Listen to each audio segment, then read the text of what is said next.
Welcome to Purana Talk. This is a very special Purana Talk. It is. It is. We're starting a new Kanda. A new Kanda. Purana. It's a new Kanda. Big fat section is what that means. 3 Kanda. This is the third Kanda in the Garuda Purana, entitled the Brahma Kanda, or alternately the Moksha Kanda. Moksha being liberation. This entire Purana, which we are probably about more than 3/4 of the way through. I would get about 3/4 of the way through. Maybe further. Because this is the end of it. Yeah, we've got. But there's still a fair bit. Another 100 pages here, so. But it has dealt largely with death, but also significantly with healing. The major section on Ayurveda, rituals to help people pass between lives, essentially. Yeah, and possibly even to select or influence what you come back as. And a lot of stuff that sounds like high caste blackmail. Mm-hmm. Not to be judgmental, but we look at the ethics of this. There's certainly a conflict of interest, you might say, in the Brahmins perpetuating these give the texts gifts that constantly tell you to give more goodies to the Brahmins and support them and give them a nice house. Some property would be good. Gold. Help them marry their daughters. Yeah. We all deserve these things. Yes. Okay. On that note, Chapter 1 of Kanda 3 of the Garuda Purana. Classification of the Puranas. The nature of deities. Couldn't decide, so it named it both of those things. 1. The Lord of Yadavas, footnote 1. I've always noticed that these sections, they always begin with more footnotes at the beginning. It's like they start out really ambitious about telling you what everything is, and about 4 pages in, they go, wait, what am I doing? This is going to take forever. 8 pages in. Okay.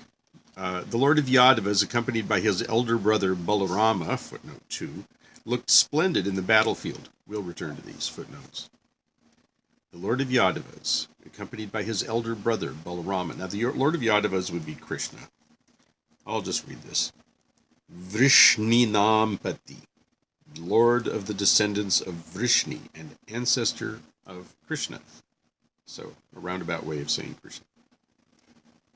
Balarama, for the record, is the elder brother of Sri Krishna, as it just told us, son of Vasudeva and Rohini, and an incarnation of Shesha, the serpent chief. Shesha is the serpent that Vishnu, the more ultimate form of Krishna, sleeps on in the ocean, in the milk ocean, however you want to see that. Some would say he sleeps during part of the year in the annual cycle, and he's awake and up and active during part of the time. As he sleeps there, Brahma grows from a lotus coming from his navel, and creation is enacted thereby. Shesha also is the leftover. In the dissolution and the destruction of the universe at the ends of the yugas, it's the germ that remains that allows the universe to be formed again. It doesn't just revert to a complete vacuum, because there would be nothing left to start, no seed or spark. So anyway, and Balarama is Shesha Naga, this serpent, to Krishna as Sheshanaga is to Vishnu. And Krishna is Vishnu, so Balarama is Sheshanaga. Yeah.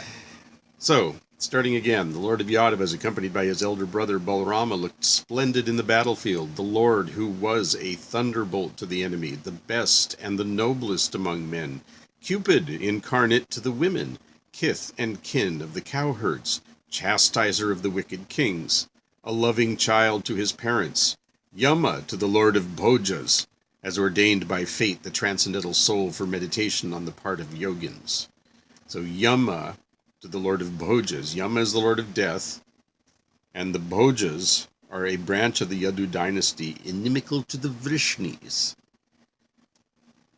The Vrishnis, which is Krishna's line's natural enemies, are the Bhojas. So, as ordained by fate, he's got this little conflict. The transcendental soul for meditation on the part of yogins. Footnote 4, Lord Krishna is called the greatest of yogins, Yogishwara. There are others also who might try to claim that title, like Shiva, for example. Oh, yes. And then that was just stanza 1. Stanza 2. Salutation to Lord Narayana, the source of the universe. Narayana is footnoted here. The Lord Vishnu is called Narayana because he abides in the waters of the ocean. Apo Nara iti okta apo vai narasunavaha ta yadasyayanam purvam tena narayana smritihi. No, yeah, smritaha, actually. And this is from Manu 1:10, book 1, chapter 10, something like that, or chapter 1, stanza 10, something like that. Okay, salutation to the Lord Narayana, the source of the universe. After paying due homage to the Lord, I shall narrate his story. So we're still in the wind-up here. 3. The great sages, Saunaka and others, preached spirituality and practiced penance in the holy region of Naimisha. Footnote 6. Naimisha, or Naimisha, modern Nimsar, is situated in the Sitapur district in Uttar Pradesh on the left bank of the Gomti River. The place is so called because the rim, the nimi, of the revolving wheel of virtue was shattered here, and virtue had to make a permanent abode in the region. This is from the Vayu Purana. Or the place is so called because here an army of Asuras was destroyed by the sage Gauramukha in a twinkling of an eye. Another explanation. Varaha Purana, this is from the Varaha Purana, and Varaha is the boar avatar. On the authority of the Matsya Purana, A.A. Borua, Ancient Geographies of India, places it about the confluence of the Gomti at the Ganges. Gomti is the river that runs through Lucknow. It was sacred in the Krita age, as Pushkar in the Treta, Kurukshetra in the Dwapara, and Ganges in the Kali age. So, in the Krita age, it held the same status that the Ganges holds for us now, Ganga, or that the Pushkara held as a place of pilgrimage in the Treta age, and Kurukshetra, which is the battlefield of the Mahabharata, in the Dwapara age. They had conquered their senses, regulated their diet, were devoted to truth. They worshipped Vishnu, the primeval preceptor of the universe, with supreme devotion. Versed in the knowledge of Shastras, invested with supreme glory, they meditated on Brahman, the eye of the universe, and practiced penance in the Naimisha region. Some worshipped the Lord of sacrifices with sacrifices. Some worshipped the Lord incarnate of knowledge through knowledge. Some worshipped him with supreme devotion. Once upon a time, the sages held a council with a desire to ascertain the means of dharma, artha, kama, and moksha. Footnote here tells us that this is sometimes called the Chaturvarga, which is like the 4 colors, the 4 ends of human life, taken collectively are called Purushartha, the human ends of life, or the human values. Those are the 4 things that are valuable to humans, and they are dharma, spirituality, artha, which is wealth and material means to have a life, kama is pleasure, and desire, and moksha is liberation. 26,000 of sages reputed for their self-control gathered there in Naimisha. They were accompanied by their disciples and disciples of disciples who could not be counted in number. The pure-souled sages of great luster, who were devoid of malice and attachment, assembled there to devise ways for the welfare of the people. How can we create the people's firm devotion for Lord Hari? How could our threefold activity bear fruit for the welfare of the world? The sages were eager to put up such queries to Saunaka. He, the wise man, could very well guess their anxiety.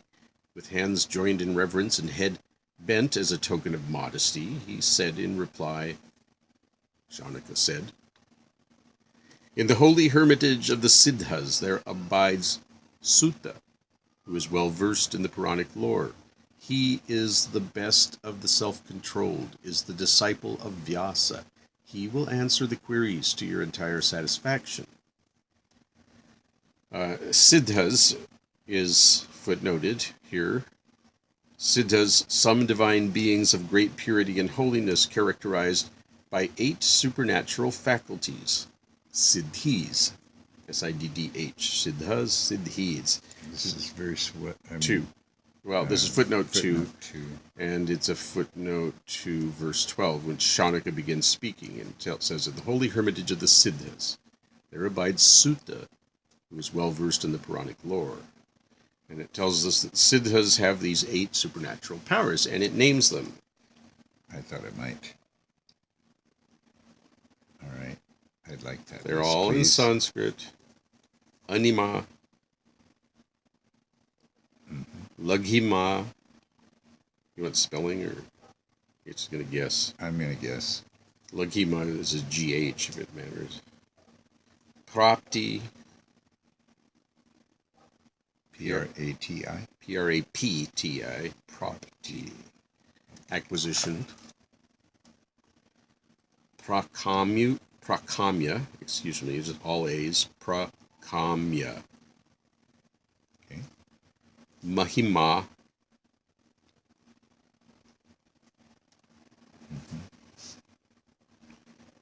Ishitva. I need help with that one. It's a long I with a Shiva S and then I-T-V-A. Okay. Vashitva. V-A and the same Shitva. And Kama Vasayita. Kama, K-A-M-A. Vas, V-A-S. Ayita, A-Y-I-T-A. I can't tell you the definitions of all of these, but they start with the power of becoming teeny tiny, anima. Laghima is the power of becoming very, very heavy, like your enemy could not pick you up easily in battle, for example. Things like that. But, you know, Mahima is the ability to gain astronomical size, just to grow really big. So I believe that you'll find some of these words refer to things like teleportation and such, but I can't say which is which. But, you know, general idea. So Suta is the best. He's the disciple of Vyasa and one of the progenitors of the Puranas. Very important. He will answer the queries of your entire satisfaction. 13. Let us put our queries to him. Thus, Saunaka, accompanied by the sages, went to the hermitage of the Siddhas. Saunaka and the Naimisha-dwelling sages approached Suta and put their queries to him when they found him in proper mood. Moody guy? The sages said, "O you of good vow, please know that we have come to you as guests, and we expect that you will receive us as such. By what means and in what manner, with sacred ablution gifts, etc., shall Lord Vishnu be worshipped so that he may be gratified thereby? Please tell us your conclusive answers to our queries so that they may serve as the means of our final release." So the sages have gone to the siddhas and said, what do we do to make Vishnu happy? Good question. Pardon me.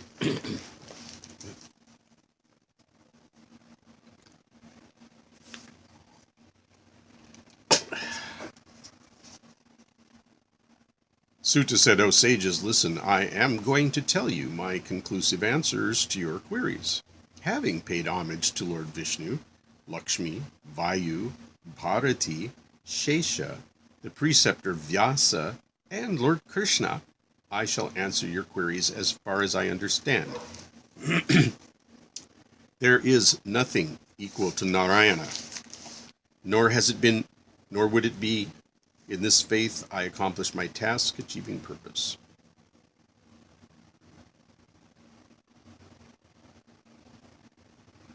In this faith, I accomplish my task, achieving purpose. In the faith that there's nothing equal to Narayana, never has been, never will be. So the offering can't be about that. I guess. Right.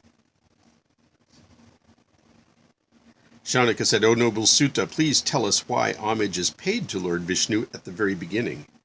O you of good vow, do also tell us about the proper procedure of reciting a Purana.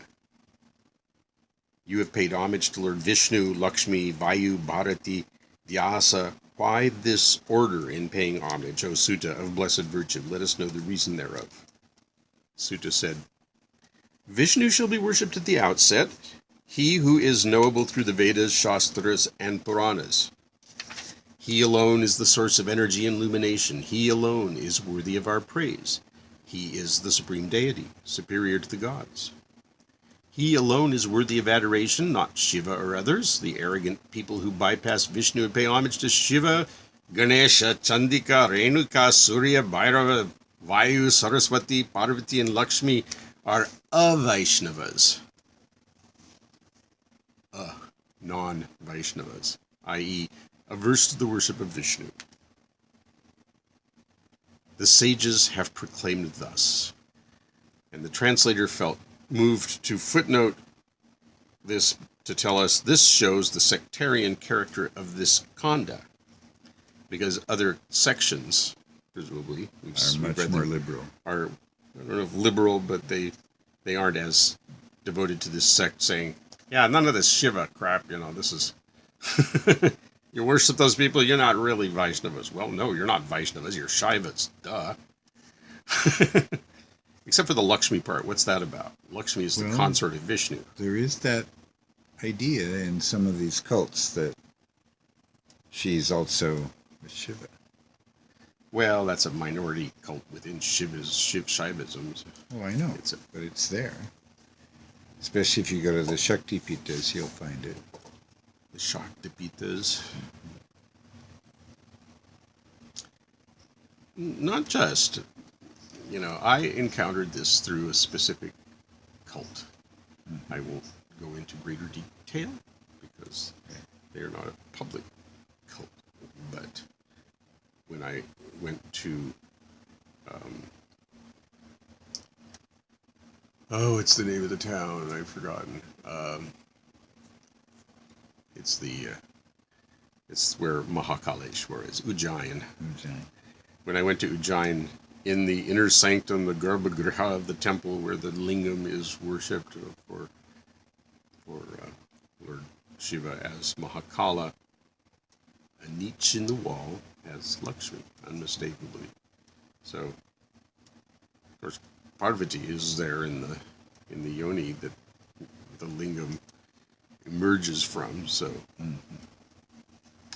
diddly-did-diddy. Oh, never mind. Hence, one should not bow to each deity separately, for they are not satiated by individual worship. Whatever worship is rendered unto them, they reciprocate partially, and at the same time dedicate that worship to the Supreme Lord Vishnu, adored by Lakshmi and others. So he warned against worshipping Lakshmi, and now he's got Lakshmi. So he's got a little conflict going there. Yeah, well, there's probably sectarian. O Lord of birds, these deities should neither be worshipped nor saluted by Brahmins and other castes desirous of salvation, for they are the source of trouble here and hereafter.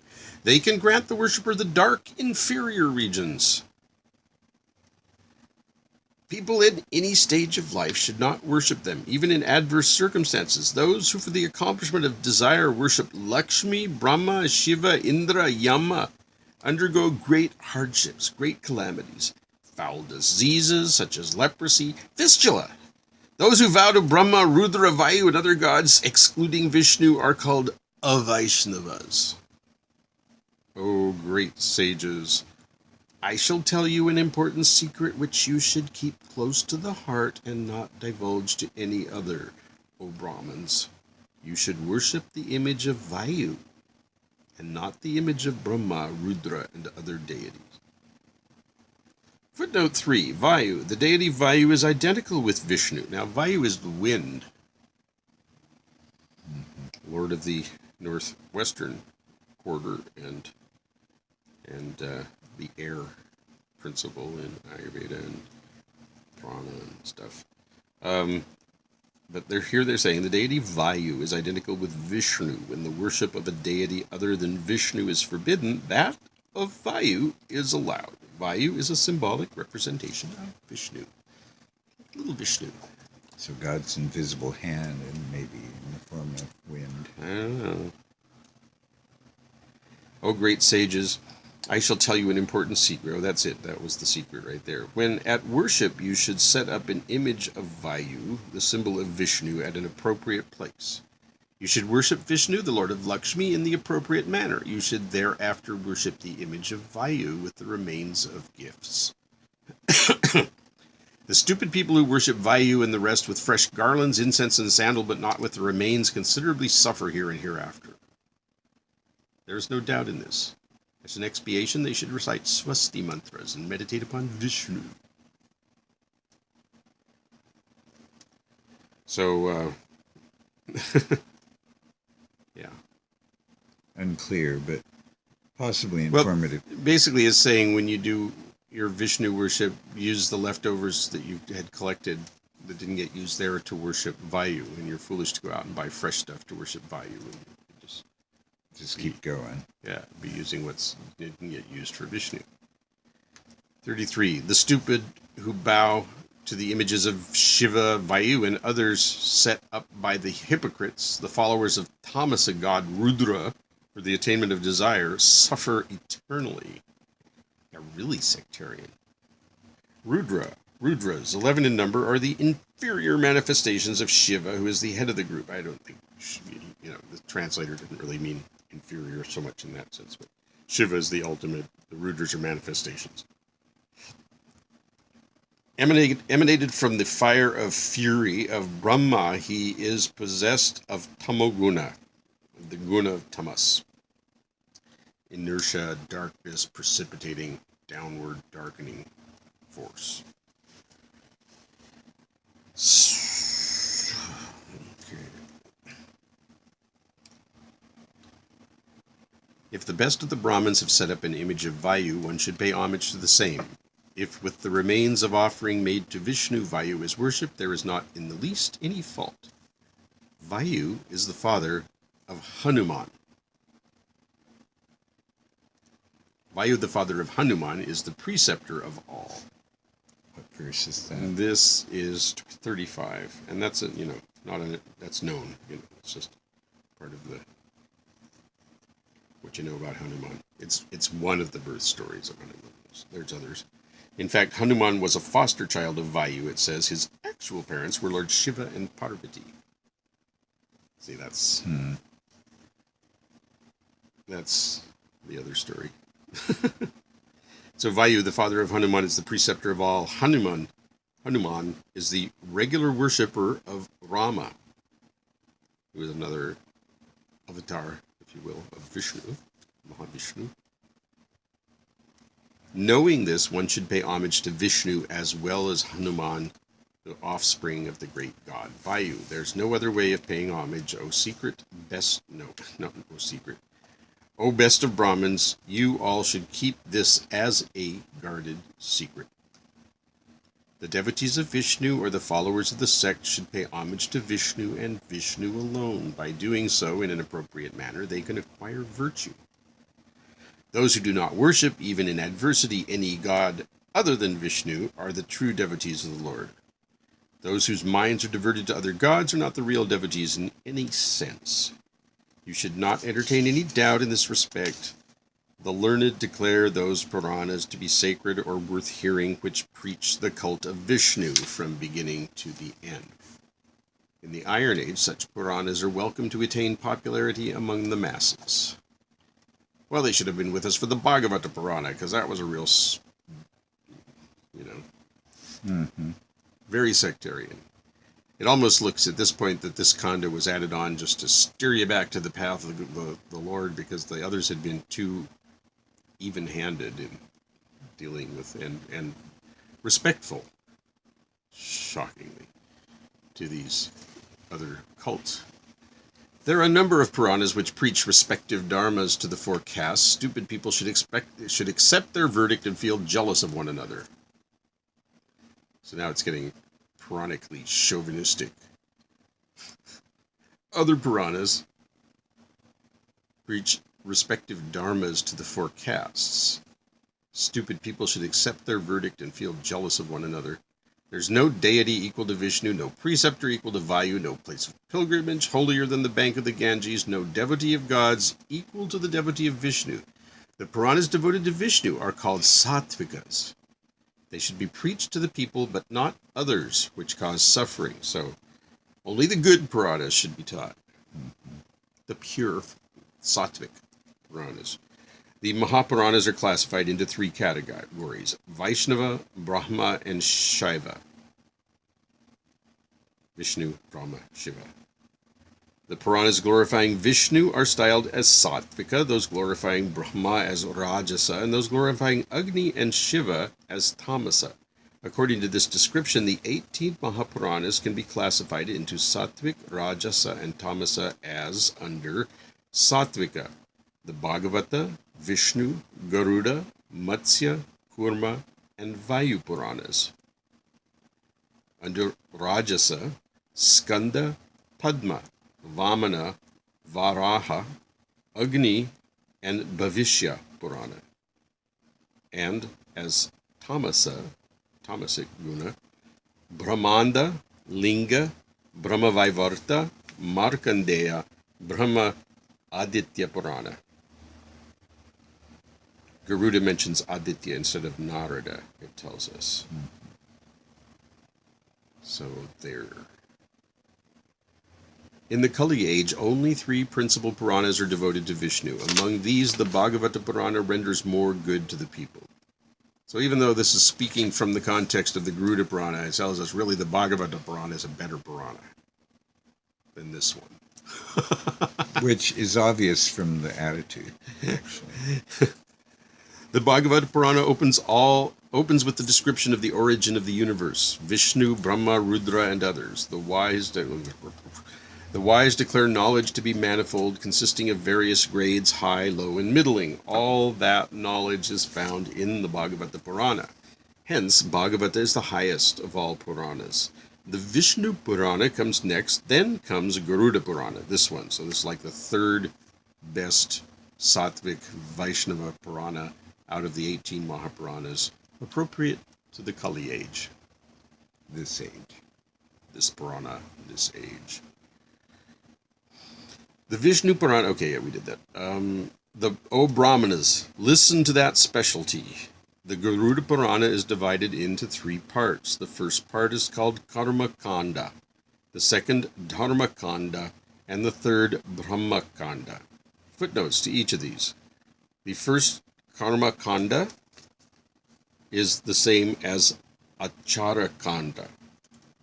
Achara Kanda, not pickle, but probably teacher. The pickle section. The Achara Kanda. Okay. The Dharma Kanda is also known as the Dharma Kanda. Thanks for that.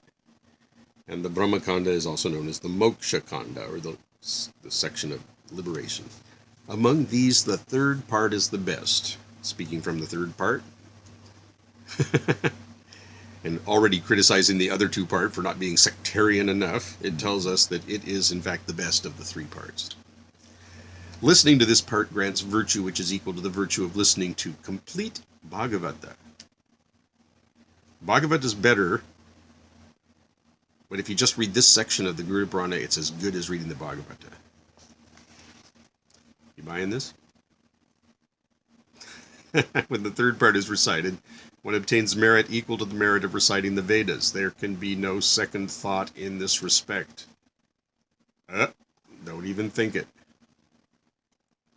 O Brahmins, by listening to the third part of the Purana, one obtains merit equal to that one obtains by reciting and understanding the same. Mere recitation awards 1/10 of the merit which accrues to the person who listens to and understands the same. Because a lot of people just sit and listen to the pretty words going by, blah, blah, blah, blah, blah, blah, blah, like meditators. But they don't really understand. Listen to what they're saying. We do try to listen to what they're saying. I've been perhaps a little bit biased in my reading of this, a little bit biased Purana so far, but I'm just trying to engage it in its own terms. Am I? Am I being think you're hard on doing it? fine. I mean, we're Shaivites. There's no bones about Oh, it. I love Krishna. We of course love Krishna. We love Vishnu. We We're, love Brahma. so, yeah, we're We love Vaishnavites. Vayu. We're Shaivites, Vaishnavites, Brahmaites. We just love. We just love. Not the worst thing. Okay. Next in order of merit is the Matsya Purana, then comes Kurma Purana, then Vayu.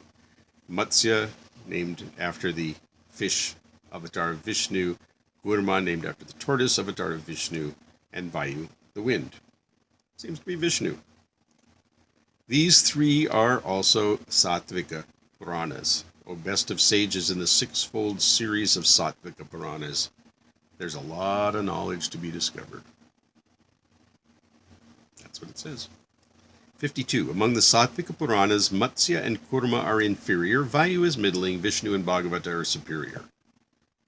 Skanda, Padma, Vamana, Varaha, Agni, and Bhavishya are Rajasa Puranas. Each of these contains sections on the Rajasa and Tamasa material. They are Rajasa, Rajas being prominent in them. Those seeking for release should not listen to these sections. Only the Sattvika part among the Puranas should be listened to. That provides merit equal to that of listening to Garuda himself, Lord of Birds, the mount of Vishnu. Brahma, Brahmanda, Brahmavaivarta, Linga, Markandeya, and Aditya are the Tamasa Puranas. They're tamasic by nature, the dark ones, the bad ones from this perspective. Parts of these Puranas are Sattvika and Rajasa. They should not be listened to by the seekers of truth, for they're Tamasa. O best of sages, there are Sattvika portions in them, listening to which accords merit equal to the merit of listening to Garuda, in part. Smaller in size are the Upapuranas. Now, this is the other category of text. We're reading from the Mahapuranas, but the Upapuranas are like the ancillary Puranas, or the other Puranas, the minor Puranas, as opposed to the Maha, the major Puranas, the Upapuranas. There's a footnote on the nomenclature of the Upapuranas. Authorities differ. P.E. designates the 18 Upapuranas as under Sanat Kumara, Narasingha, Naradiya, Shivadharma, Durvasas, Kapila, Manava, Ushanas, Varuna, Kalika, Samba, Saura, Aditya, Maheshwara, Devi Bhagavata, Vasishta, Vishnu Dharmottara, and Nilamata. Other authorities replace Naradiya, Aditya, Vaishnava, and Vasishta, and Nilamata by Parashara, Narada, Ramanda, and Samba. Pardon me. Continuing from stanza 57 in the first chapter of the third Kanda of the Garuda Purana. Smaller in size are the Upapuranas, which are 18 in number. Among these, Vishnu Dharmottara, Bhagavata, Tattvasara, Nrsimha, Vayu, and Hamsa are Sattvika. Undoubtedly, by listening to these, one secures half of the merit one would receive by listening to Garuda.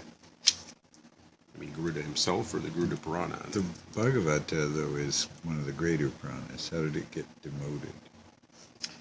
Yeah, it's actually got a footnote there. It says, by Bhagavata, Devi Bhagavata is meant. Devi Bhagavata was also mentioned already in the footnote. So. All right. The other Bhagavata Purana. All right. 60. Bhavishya, Brahanarada, the greater Narada, and Laghu Narada, the heavy Narada, consisting of a dialogue between Yama and Narada, that would get heavy. Kartika Purana and Brahad Brahmanda are the Rajasa Puranas. By listening to these, one gets full enjoyment. One gets 1/4 of the merit one would obtain by listening to Garuda. The wise have declared thus: Bhagavata, Shiva, Nandi, Pashupata, Rainuka, Bhairava, and are Tamasa Puranas. So declare the wise who are conversant with the cult of Vishnu. Those devoted to Vishnu tell you the Shiva Puranas are the dark ones. Stay away. That's basically what it's telling you. It's one of the hottest nights of the year, in case you're wondering why we're sweating here. Yes, here in Seattle. Listening to these Puranas imparts merit equal to 1/8 of the merit accrued from listening to Garuda. Bhagavata is the best of all Puranas. Did we mention that?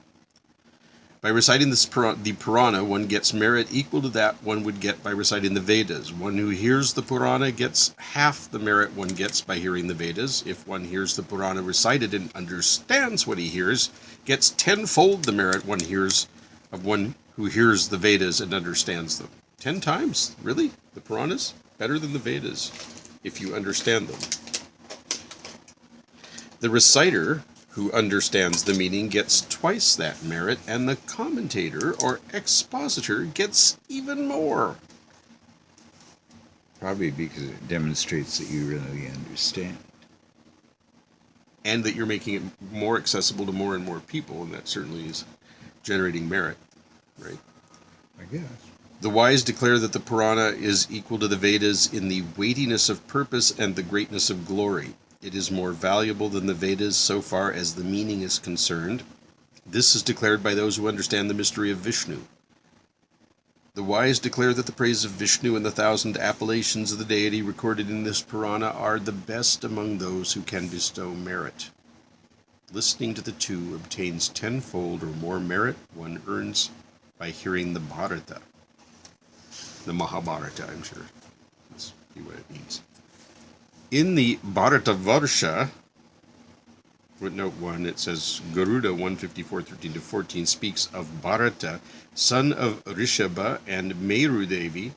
Bharata, derived from Bharata, is the southern Varsha Jambudvipa. So the island of the Jambu tree to the south is basically India in Bharata Varsha. In the Golden Age, Satya Yuga, the Deities are born in the Brahmana families. The term Daityas, Danavas, Asuras, denote peoples originally and refer to human beings. As the people deviated from the prescribed rules of conduct, they were called by such appellations which denoted hatred, opprobrium, and abuse. It is certainly suggested by some historians that the demons were in fact people that fell outside of the Indo-Aryan fold as this population settled and immigrated into northern India and began to evolve what would become the dominant culture in that area. The people that were pushed out and marginalized became identified as various categories of demons. This is a long one. As Vishnu is... Let me see. The best No, of I gods. didn't quite get all that before I did this. Okay. In Bharatavarsha, in the Golden Age, the Daityas are born in the Brahmana families. They take some verses out of the Bharata, consisting of 6,000 verses, and replace them by new ones. The sage Vyasa, the author of this Purana, paid homage to Vishnu and composed among the Puranas the Bhagavata Purana at first in the glorification of Lord Vishnu. Thereafter, he composed Garuda, this Purana.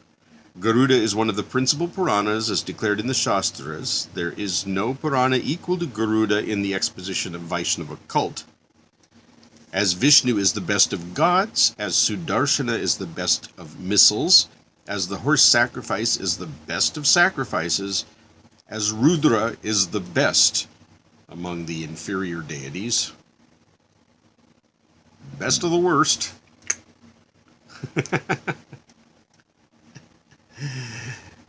And there are footnotes here. Sudarshana, the discus weapon produced by Vishvakarman, the celestial architect, was given to Mahavishnu in order to be used by him to destroy the enemies.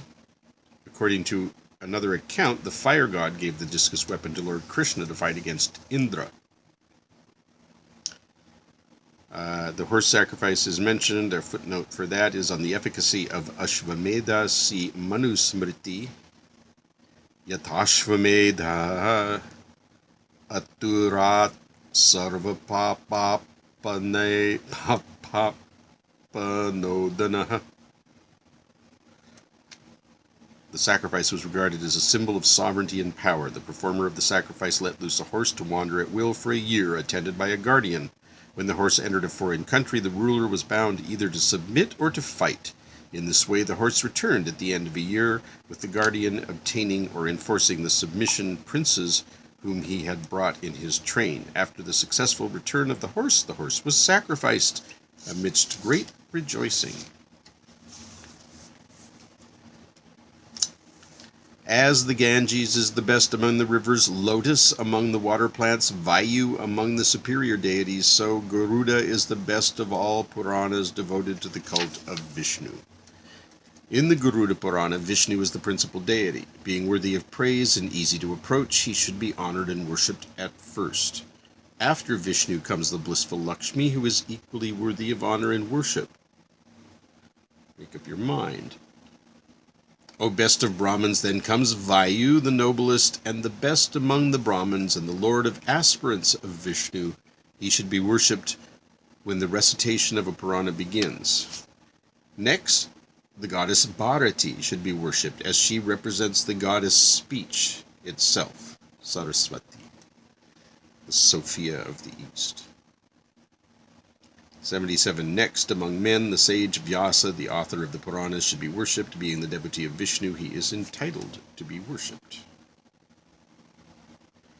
Saunaka said, "How is it that the sage Vyasa comes last in the list of those who are worthy of worship? O you of good vows, tell us the reason thereof." Suta said, "Homage should be paid to Vyasa at the end, while homage is rendered to Vishnu at the beginning. Vishnu is the principal deity in the Puranas, and Vyasa the incarnation of speech, words and their meaning. Vyasa cannot be equated with Vishnu. O best of sages, out of regard for you, I shall tell you the reason thereof. In the Puranas dominated by Tamoguna, Vyasa is eulogized as a great sage. Enticed by the knowledge of this fact, the Asuras and their followers who worship Vyasa at first in preference to Vishnu enter the region of pitch darkness. Hence, Vyasa is worshipped at the end. This knowledge is the secret of secrets which should be kept close to the heart. Whoever is said to be worthy of homage should not be accepted as such, for Vishnu alone is worthy of homage." Vishnu and Vyasa are identical. Vishnu and Vayu are identical. Is it just having a V? The Smritis declare that Vyasa resembles Vishnu in many respects. The three, Vayu, etc., Vayu, Vyasa, Vishnu, are declared to be worthy of worship. In the burden of the earth, Hanuman, the son of Maruti, is the principal organ of Vishnu. It's another name for Vayu is Maruti. Also the Indian automobile that was promoted by Sanjay Gandhi during the emergency. Bharati, also called Saraswati, identical with speech, is the second organ. Shesha, the serpent, is the third organ. The trio is not treated on equal terms with Vishnu. How is Shesha the third organ? A celebrated serpent chief having 1,000 heads and represented as forming the couch of Vishnu or as supporting the entire world on his head. I don't know how he's the third organ. If you got speech is the second organ, Shesha the third organ. The trio is not treated as on equal terms with Vishnu. Bharati or Saraswati, speech, along with Maruti is the principal organ of Vishnu. They're saying something like it's all Vishnu, but yeah, some parts of it are more Vishnu than others, or something. Yeah, I'm okay. not quite sure. So these organs of Vishnu. Okay, let's just say okay. They who are declared to be principal deities are worthy of worship. Vayu and the rest are secondary, hence they are not to be worshipped on equal terms with Vishnu. Among Bhima and others, Bhishma and Drona are the principal. The noblest of men are worthy of worship. Thus, I have told you about the relative status of the gods, who are more or less worthy of worship. What else do you wish to hear? And before I finish, Bhima and Bhishma and Drona are mentioned, and they are footnotes. Bhima, third among the sons of Pandu. In age, he was junior to Yudhishthira and Arjuna, and senior to Nakula and Sahadeva. Bhishma, son of Shantanu, and Ganga, was the ancestor of Pandavas and Kauravas, and fought on the side of the Kauravas in the Mahabharata war. And finally, Drona taught the Kauravas and Pandavas the science of arms and archery. He fought for the Kauravas but was killed by trickery. Details out of the. Well, I like the fact that it was reviewing some of the stories this time. Yes. I didn't really enjoy the. Yeah, I know. The Vishnu pounding, but it is a Vaishnava Purana. We shouldn't be surprised if some chapters take that turn. Quite. All right. Well, it's interesting because it really tries to set, one of the things that the Puranas do is that they talk about the Puranas, and they list the Puranas, they tell you where they fit, and they tell you their perspective on them. Each one of them has some, axe to grind about Puranas, and who to listen to, who not to. Yeah. Which ones are better, but how they're classified and characterized. And so this was the somewhat obligatory section on that in this. That's that. Done? I think we are. Yeah. Good night. Good night.